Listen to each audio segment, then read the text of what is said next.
ఏంటి హెలికాప్టర్లు ఖాళీగా లేవా ఏంటి? ఎక్కడ తిప్పుతున్నారు? ముంబైలో ఒకటి పెట్టారండి, పవన్ కళ్యాణ్ గారు సర్జరీ జరుగుతుంటే అక్కడ పర్మనెంట్గా. మరి లోకేష్ గారికి ఒకటి తిప్పుతున్నట్టున్నారు. మొత్తానికి హెలికాప్టర్లు అయితే అవైలబుల్గా ఉన్నాయో లేదో చెప్పాలి మీరు.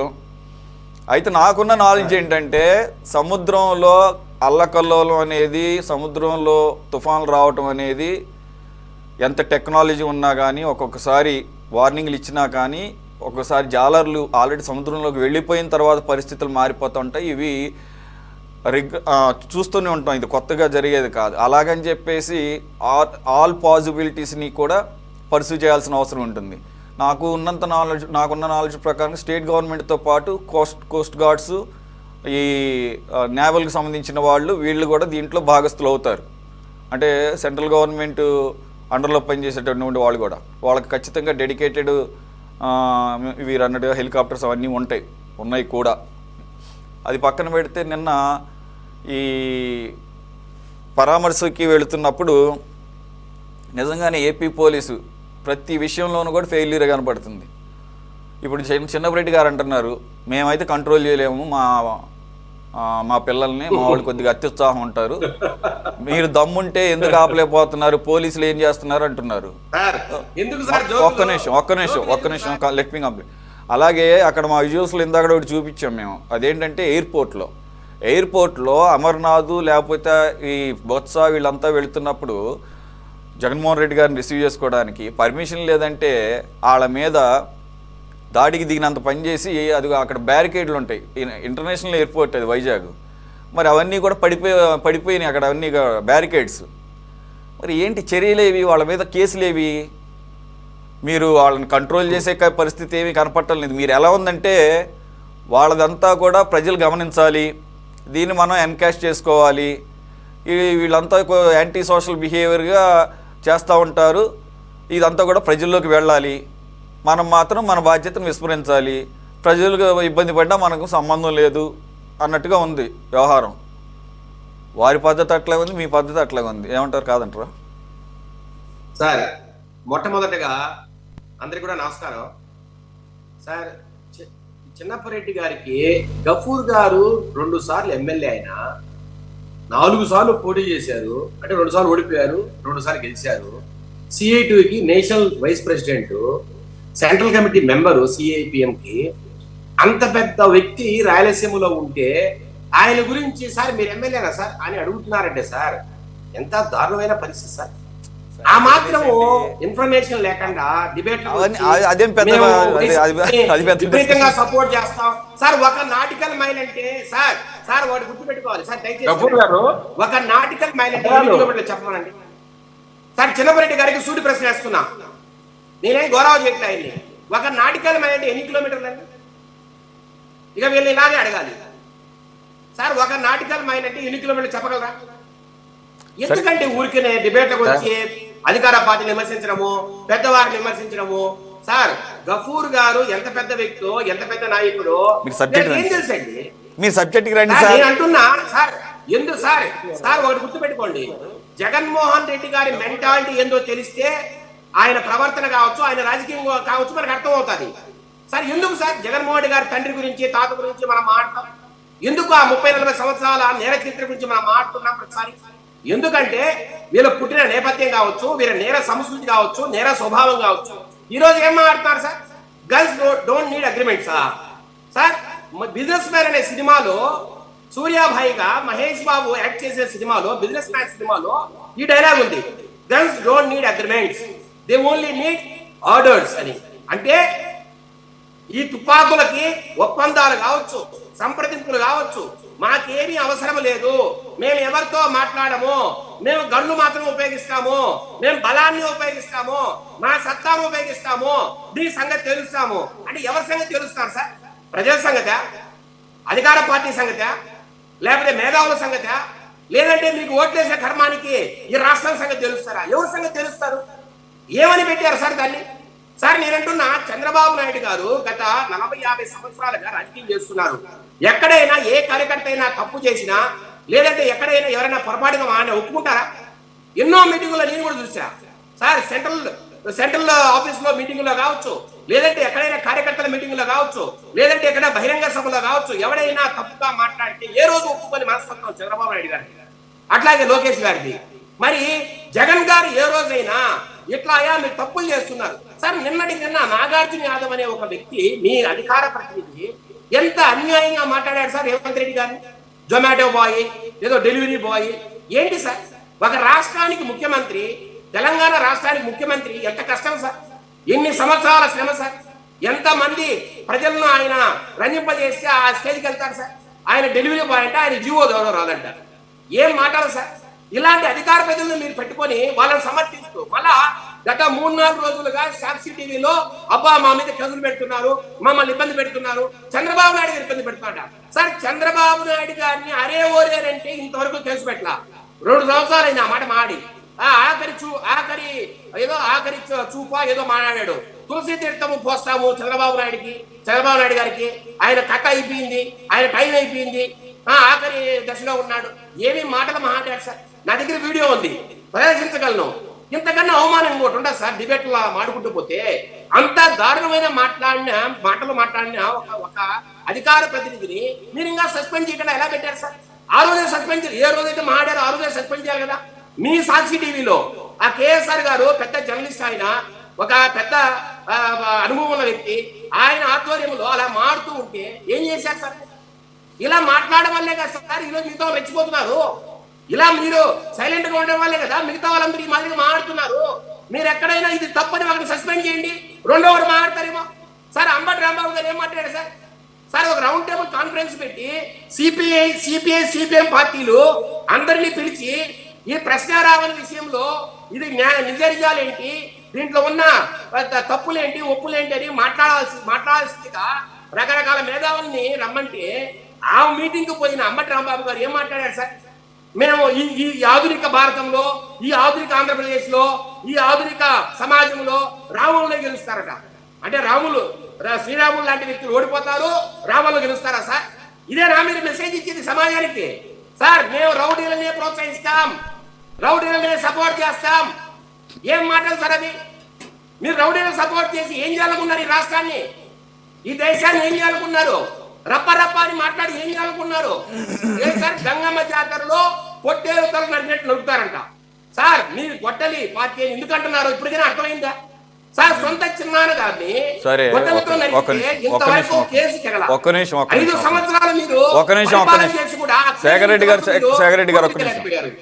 గారు ఒక్క నిమిషం. ఇప్పుడు నినాదాలు అనుకోండి, ఏ కార్యకర్త ఏ నినాదాలు చేస్తాడో ముందే ఎక్స్పెక్ట్ చేయలేము. అది ఒకటి. ఫ్లెక్సీలు పెడితే పోలీసులు చోద్యం చూస్తున్నారా, లేకపోతే మాకులాగా మీనింగ్ అర్థం చేసుకోవడానికి ఏమన్నా గూగుల్లో చెక్ చేస్తున్నారా ఏంటి? గన్స్ డోంట్ నీడ్ అగ్రిమెంట్స్ అంటే ఇప్పుడు మీరంటే గుర్తుంది, మీకు చూశారు. నాకు ఆ సినిమా చూశాను కానీ నాకు గుర్తులేదు. ఏది బిజినెస్ మ్యాన్లో డైలాగ్ అని, లేదంటే కనుక జగన్ 2.0 రప్పా అంటే చోద్యం చూస్తున్నారా వాటిని పోలీసు వాళ్ళు కానీ లేకపోతే మున్సిపల్ శాఖ కానీ? అక్కడ ఇప్పుడు ఎంతసేపు అవి పీకడం ఎంతసేపు సార్? అవి సామాన్యులు చూస్తే డిస్టర్బ్డ్గా లేవా విజువల్స్? మీరు చాలా ఈజీగా తీసేయచ్చు పొలిటికల్ పార్టీస్ లాగా. ఇది ఏ జమానా సార్, సెకండ్లో సృష్టిస్తారు, సెకండ్లో ప్రింటింగ్ వేస్తారు, సెకండ్లో అక్కడ తగిలిస్తారంటే సెకండ్లో పీకిపారేయండి. ఎవడొద్దన్నాడు మిమ్మల్ని? మీ డ్యూటీ మీరు చేయాలి కదా, అది చేయకుండా. అలాగే ఎయిర్పోర్ట్లో, అది ఇంటర్నేషనల్ ఎయిర్పోర్ట్లో ఆ రకంగా తోసుకొని పోలీసులు కూడా తోసుకొని అక్కడ అవన్నీ కూడా బ్యారికేడ్ల కింద పడేస్తే మీరు ఏం చర్యలు తీసుకున్నారు? ఎవరెవరు అడ్డుకున్నారు? బొత్స సత్యనారాయణ సీనియర్ లీడర్ అయితే ఎవరికి? ఆయన శాసనమండలి నాయకుడు అయితే ఎవరికి? అక్కడ లా అండ్ ఆర్డర్ ప్రకారంగా ఎయిర్పోర్ట్లో ఆ రకంగా ఆయన వాగ్వాదాలు చేస్తుంటే, లేకపోతే ఇంకొక వ్యక్తి వచ్చేసి బ్యారికేడ్లను తోసేస్తుంటే what kind of message it shows to the outside public?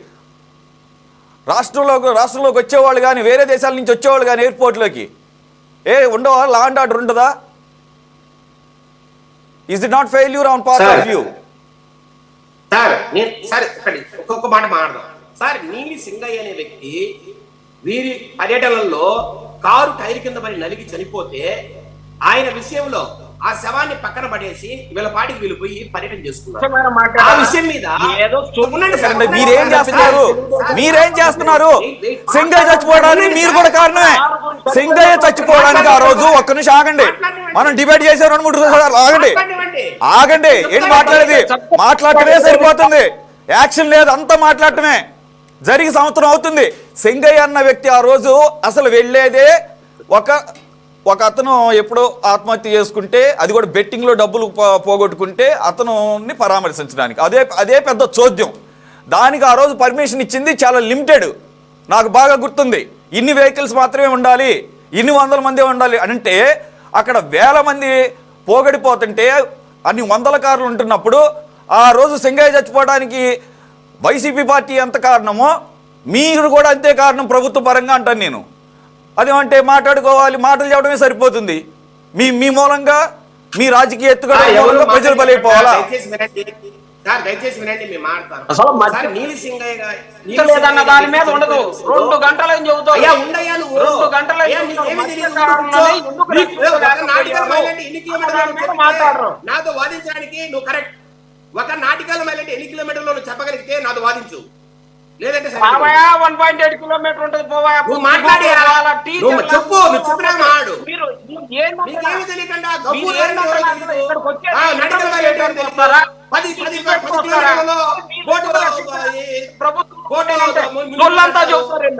మీకేమి తెలియకుండా డిబేట్ వచ్చిన కాదు.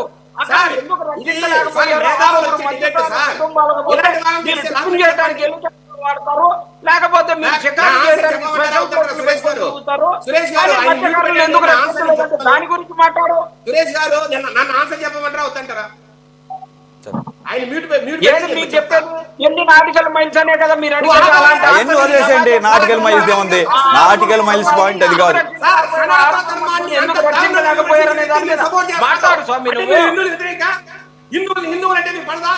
మీరు ప్రెసిడెంట్ సపోర్ట్ చేస్తారా? లేదంటే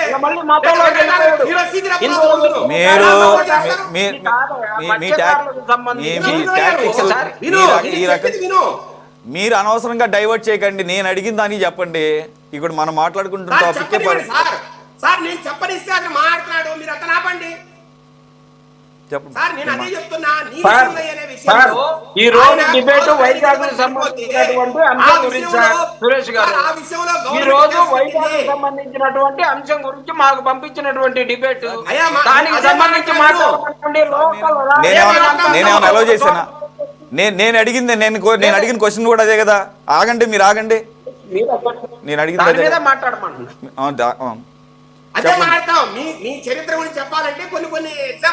చరిత్రలో వద్దు, వర్తమానం గురించి మాట్లాడండి. చరిత్ర గురించి ఎందుకు? చరిత్రలు అన్నీ మాకు తెలుసు, మీ అందరి చరిత్రలు మాకు తెలుసు, కానీ ప్రజలకు కూడా తెలుసు. వర్తమానంలోకి రండి. ఆగండి సార్, మీరు ఆగండి. మన ప్రవర్తన ఏంటి, దాని మీదే వర్తమానాలు ఆధారపడుతాయి. దయచేసి వినాలి. ఎవరైనా ఒక సైక్రాటిస్ట్ చూపిస్తే అర్థమవుతుంది ఇలాంటి. ఆగండి చిన్నపరెడ్డి గారు, ఆగండి. మీరు ఆగి సార్. ఇప్పుడు ముగ్గురు మాట్లాడారు. ఎవరన్నా ఇంటర్ఫియర్ అయ్యారా? ఒకవేళ ఇంటర్ఫియర్ అయినా రేషనల్ గానే కదా ఇంటర్ఫియర్ అయింది. ఎందుకు సంబంధం లేని విషయాలు? సెక్రటరీ గారు కంటిన్యూ చేయండి. నేనేమన్నానంటే ఏంటి మాటలేనా అంటున్నాను. చెప్పండి సార్. నీలి సింగయ్య అనే వ్యక్తి వీరి కారు టైర్ కింద పడి చనిపోతే ఆ వ్యక్తిని పక్కకు తీసుకెళ్లి పడేసి వీళ్ళు పర్యటన చేసుకున్నారు.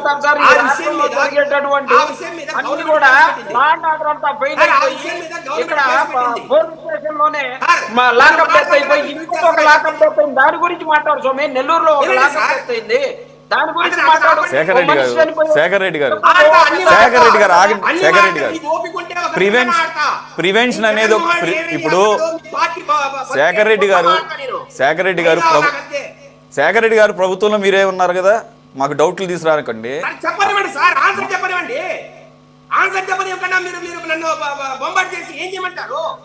మరి సింగయ్య గురించి ఎత్తుతారంటే మరి సింగయ్య అంటారేంటి? మళ్ళీ సింగయ్య నిన్న ఇంకో 2 సింగయ్యలు వచ్చేవాళ్ళు, నిన్న ఇంకొక 2 సింగయ్యలు తయారయ్యేవాళ్ళేమో, పోయేవాళ్ళు ఎవరికి తెలుసు? మీరు అలా ఎలా చేస్తున్నారో మీ ప్రశ్న. మీరు నాకు అర్థమే కావట్లా. నన్ను మాట్లాడిస్తే కదా మీకు ఆన్సర్ వచ్చేది. మాట్లాడండి, మీరు సమాధానం చెప్పాలని మేము కూడా ఎదురు చూస్తాం. నేను మాట్లాడిన తర్వాత ఏదైనా క్వశ్చన్ అయినా సార్ నేను అంటున్నా, నీలి సింగ్ అనే వ్యక్తి వాడి కారు టైర్ కింద పడి చనిపోయారు, ఆయన పక్కకు పడేసి పొలాల్లో వీళ్ళు పర్యటన పూర్తి చేసుకున్నారు.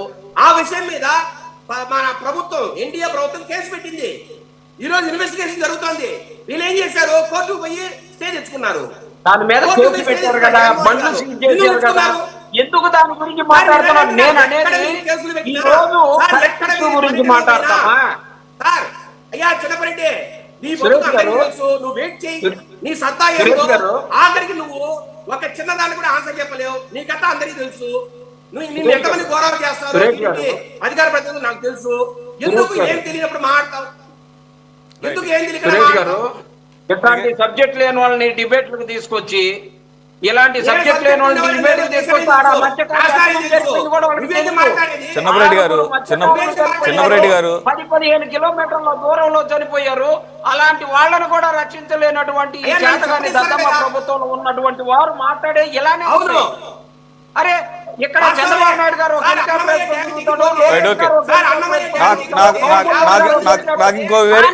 నాకు ఇంకా వేరే ఇంపార్టెంట్ టాపిక్ ఉంది. ఇక దీంట్లో పెద్ద డిస్కస్ చేయడానికి ఏమీ లేదు. మీరు ఒక నిమిషం ఆగండి సార్. మీరు ఆల్రెడీ చెప్పారు కదా సార్. ప్రజాస్వామ్యంగా వ్యవహరించండి, ఇది న్యాయంగా సార్. మరి నేను చెప్పమనే కదా అనేది. మీరు మన పార్టీని తవ్వుకుంటూ వచ్చి ఇప్పటి వరకు 10 నిమిషాల నుంచి ఏమి ఇచ్చారు సార్? బొంబాట్ చేస్తారని చెప్తే ఎక్కడ ఇచ్చారు మీరు ఆన్సర్? మాకు ఎక్కడ టైం ఇచ్చారు సార్? మీరేమో సింగయ్య దగ్గరికి వెళ్ళి మీరు అదంతా తవ్వుకుంటా కూర్చుంటాను. నేనేమంటున్నానంటే చెప్పండి త్వరగా, నాకు టైం లేదు కానివ్వండి. సార్ నీలి సింగయ్య విషయంలో ఆ రోజు చనిపోయిన వెంటనే ప్రభుత్వం కేసు పెట్టింది. వీరు కోర్టుకి స్టే తెచ్చుకున్నాడు జగన్మోహన్ రెడ్డి గారు. అట్లాగే ఎక్కడ పర్యటన జరిగినా సార్, మొన్న ఆ మధ్య కాలంలో మామిడి రైతులు పరామర్శించడానికి వెళ్ళినప్పుడు 500 మందితో పొమ్మని చెప్పాం. మీరు 10,000 మంది వేసుకొచ్చారు. ఎవరు తప్పది? ఎంతమంది పోలీసులు పెట్టారా? 2 ఎస్పీలు పెట్టారు ఆ రోజు సార్. 1000 మంది పోలీసులు పెట్టారు. 500 మందిని మీరు రమ్మని మీరు చెప్తే 1000 మంది పోలీసులు పెట్టారు, 2 ఎస్పీలు పెట్టారు. అయినా మీ ఇష్ట ప్రకారం మీరు జనాలు రెచ్చగొట్టి తీసుకొచ్చారు, డబ్బులు ఇచ్చి తీసుకొచ్చారు. సరే అక్కడ ఏం జరిగింది? అక్కడ ఇదే సమస్య, అక్కడ కేసులు పెట్టాం. మీరు ఎక్కడైనా నిబంధనలకు లోబడి పర్యటన చేయకపోతే అక్కడంతా కేసులు పెట్టుకునే ఉన్నాం. ప్రభుత్వం ఎక్కడా ఖాళీగా లేదు, ప్రభుత్వం కేసులు పెట్టుకునే ఉంది. కానీ మీరు కోర్టుకి వెళ్ళడము లేదంటే గవర్నమెంట్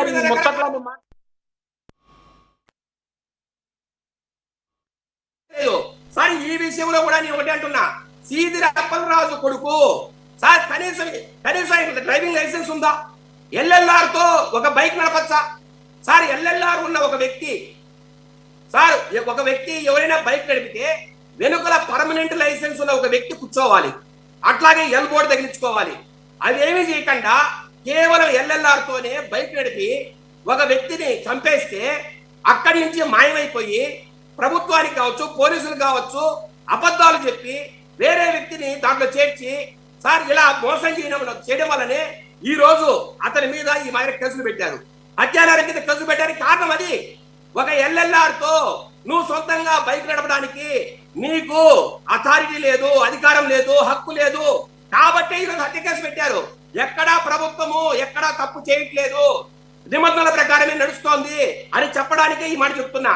రెండోది సార్, 1వ తేదీ ఒక బోట్ వెళ్ళింది ఏది సముద్రంలోకి. 4వ తేదీ వాళ్ళు రిటర్న్ రావాలి. 4వ తేదీ సాయంత్రానికి వరకు వస్తారని వెయిట్ చేశారు. 10 గంటలప్పుడు సమాచారం ఇచ్చారు, మాకు ఇబ్బంది ఉంది, మేము ఒక తీరానికి వెళ్తున్నాము, ఇక్కడ వాతావరణం బాగాలేదని చెప్పారు. చెప్పిన తర్వాత 10 గంటలకు సమాచారం ఆర్టీఓకి తెలిస్తే పొద్దున్నే 5 గంటలకే మొత్తం మెరైన్ కావచ్చు, కోస్ట్ గార్డ్స్ కావచ్చు, లోకల్ పోలీస్ కావచ్చు మొత్తం వెళ్ళారు సార్. 2 నుంచి 3 రోజులు గాలించారు. ప్రభుత్వం ఏం తప్పు చేసింది సార్? సార్ ఎప్పుడైతే వాళ్ళ జాడ తెలియలేదో వారికి ఒక్కొక్కరికి 10 లక్షల నష్టపరిహారం చెల్లించాము. అట్లాగే వారికి యాక్సిడెంటల్ ఇన్సూరెన్స్ వచ్చింది. రకరకాలుగా వారికి ఏదైతే బెనిఫిట్స్ రావాలో అవన్నీ కూడా ఇచ్చాం. ఇలా చేస్తే మేము చేయడం తప్పేంటి? ఏం చేయాలి ఇంకా? మొత్తం సార్ ఆర్టీఓ గారు, అక్కడున్న అసిస్టెంట్ పోలీస్ కమిషనరు, అట్లాగే ఫిషరీస్ డిపార్ట్మెంట్ చెందిన ఒక అసిస్టెంట్ కమిషనరు, ముగ్గురు ఒక టీమ్ గా ఏర్పడి 2 నుంచి 3 రోజులు మొత్తం దాన్ని పర్యవేక్షణ చేశారు. ఆ పర్యవేక్షణలో ఎక్కడా వారు కనబడకపోయేటప్పటికీ ఇలాగా ప్రభుత్వం వాళ్ళు చనిపోయారని డిక్లేర్ చేసింది. సార్ అది జరిగిన ప్రాంతం కూడా సార్ ఒక నాటికల్ మైల్ అంటే 1.85 కిలోమీటర్స్ అంటే దాదాపుగా 11 నాటికల్ మైళ్ళ దూరంలో జరిగింది. అంటే దాదాపుగా 30 కిలోమీటర్ల దూరంలో అది 23-24 కిలోమీటర్ల దూరంలో జరిగింది. జరిగినప్పుడు సార్ ఒక సముద్రంలో 24-25 కిలోమీటర్లు అంటే ఎంత దూరం సార్? అది దగ్గర, తీరం దగ్గర అదేమైనా జరిగింది సార్? అక్కడ వాతావరణం బాగలేదు, రకరకాల సమస్యలు ఉన్నాయి సార్. దురదృష్టకరంగా జరిగింది. ప్రభుత్వం తన ఎంతైతే చేయాలో అంతా చేసింది. తర్వాతనే కదా ఈ రోజు ఈ రకంగా ప్రవర్తించాం. దాన్ని కూడా తప్పు పడితే ఎట్లా సార్? మీరు సార్ గఫూర్ గారు చెప్పినట్టు మీరు పరామర్శకి వెళ్ళిన వాళ్ళు పరామర్శ ఎలా ఉండాలి? ఈ మాదిరిగా సార్ జగన్మోహన్ రెడ్డి గారు వైసీపీ నాయకులకు ఒక లక్ష్యాన్ని నిర్దేశించారు. నేను ఏ పెళ్లికి రావాలన్నా, ఏ పర్యటనకు రావాలన్నా మినిమం 20,000 నుంచి 30,000 మందిని మీరు సమీకరించగలిగితేనే నేను ఏ పర్యటనకైనా లేదంటే పెళ్లికైనా వస్తానని ఆయన ఓపెన్ గా చెప్పాడు. ఆయన నోటిపాటగా చెప్పాడు. కడప జిల్లాలో ఒక రాజ్యసభ సభ్యుడికి సంబంధించిన ఒక రిసెప్షన్ కి రమ్మంటే మీరు 25,000 మందిని మీరు సమీకరించగలిగితేనే నేను ఆ రిసెప్షన్ కి వస్తానని జగన్మోహన్ రెడ్డి గారు స్వయంగా చెప్పారు. మరి మీరు చూడండి, ఆ మధ్య కాలంలో అనంతపూర్ లో ఒక పెళ్లికి వెళ్తే 20 నుంచి 30,000 మందిని సమీకరించారు. సార్ ఆయన ఎక్కడికి పోయినా లోకల్ లీడర్స్ కి ఒక లక్ష్యాన్ని నిర్దేశిస్తున్నారు. ఆ లక్ష్యం ప్రకారమే అక్కడ వాళ్ళు పనిచేయాల్సి వస్తుంది. కాబట్టి సార్ ఇదంతా జగన్మోహన్ రెడ్డి గారు ఆడిస్తున్న నాటకం. జగన్మోహన్ రెడ్డి గారి ప్రవర్తన, జగన్మోహన్ రెడ్డి గారి ఆయన మనస్తత్వం, వీటన్నిటి వల్లనే ఈ రోజు ఇవన్నీ కూడా జరుగుతున్నాయి. ఇక్కడ కార్యకర్తలు కావచ్చు, నాయకులు తప్పుబడి ఎక్కడా లేదు. వారు ఏదైతే 20-30-40 సంవత్సరాలుగా వారి నేర ప్రవృత్తి కావచ్చు, వాళ్ళ మనస్తత్వాలను చూసామో ఈ రకంగా జరుగుతోంది. ఏంటి ఇంతమంది ఎందుకు సమీకరించాలి? ఎందుకు సమీకరించాలంటే నాకు అభిమానం ఎక్కడా చెక్కు చెదరలేదు. నేను ఒక ప్రజానాయకుడిని, ఒక మాస్ లీడర్ని, నేనంటే అందరూ భయపడాలి. సార్ రాజశేఖర రెడ్డి కూడా ఇలాగే బిహేవ్ చేసేవాడు. రాజారెడ్డి కూడా ఇలాగే బిహేవ్ చేసేవాళ్ళు. వాళ్ళు ఎక్కడున్నా అందరూ భయపడాలి వాళ్ళకి. లేదంటే వారికి అడ్డు తిరిగితే, లేదంటే వాళ్ళని ఇబ్బంది పెడితే వాళ్ళ సంగతి చూసేవాళ్ళు. ఇప్పుడు జగన్మోహన్ రెడ్డి గారు అదే పని పాటిస్తున్నారు. కాబట్టి వాళ్ళ ఫ్యామిలీ గురించి చెప్పాను నేను. సార్ ఇలా చేస్తూ ప్రభుత్వానికి సవాల్ విసురుతున్నారు. సార్ ఎవరైనా ఒక మంచి రాజకీయ నాయకుడు అనేవాడు నైతిక విలువలు పాటించాలా, రాజకీయ విలువలు పాటించాలా, స్వీయ ఆచరణమైన విలువలు పాటిస్తేనే ప్రజాస్వామ్యం మనుగడ సాగుతుంది. అంతేగాని సార్ ఒక రెడ్ శాండిల్ ఏదో పుష్ప పేరు చెప్పారు మీరు. ఒక రెడ్ శాండిల్ డాన్ లాగానో, ఒక మాఫియా డాన్ లాగానో, లేదంటే ఒక పానిగాడ్ లాగానో, లేక ఒక ఫ్యాక్షన్ లీడర్ లాగానో ఏదో సినిమాలు చూపిస్తారు చూడండి, గన్ను పట్టుకొని ఉడుతూ ఉంటారు అందరూ. అలా ఒక ముఠా నాయకుడిగా ప్రవర్తిస్తే ఇంతకన్నా ఏం చెప్పగలం సార్? ఎన్ని కేసులు పెడితే నడుస్తుంది? ఆయన పోయిన సార్ ప్రతి పర్యటనలోనూ పోలీసులు కేసు పెడుతున్నారు. ఈ రోజు మీరు చూడండి, ఆయన ఈ మధ్య కాలంలో చాలా పర్యటనలు పోతే విజయవాడ మీద కేసు పెట్టారు, గుంటూరు పోతే కేసు పెట్టారు. కేసులు ఉన్నాయి, కానీ అవన్నీ కూడా సార్ భారీగా శిక్ష పడే కేసులు కాదు కాబట్టి అవి బయటికి రావట్లేదు. అందుకని యూఏపీ అయితే కేసు పెట్టారు. మరి ఈయన కూడా అలాంటిది ఏదన్నా ఎతకడం మరి అయితే అట్లా. ఎందుకంటే ఎండ్ ఆఫ్ ది డే ప్రజలకి ప్రభుత్వం ఒక సేఫ్టీ అండ్ స్మూత్ రకరకాల మాటలు మాట్లాడి కేసు పెట్టాం. Right, okay, let it be. నాకు మరో ఇంపార్టెంట్ టాపిక్ ఉంది ప్లీజ్.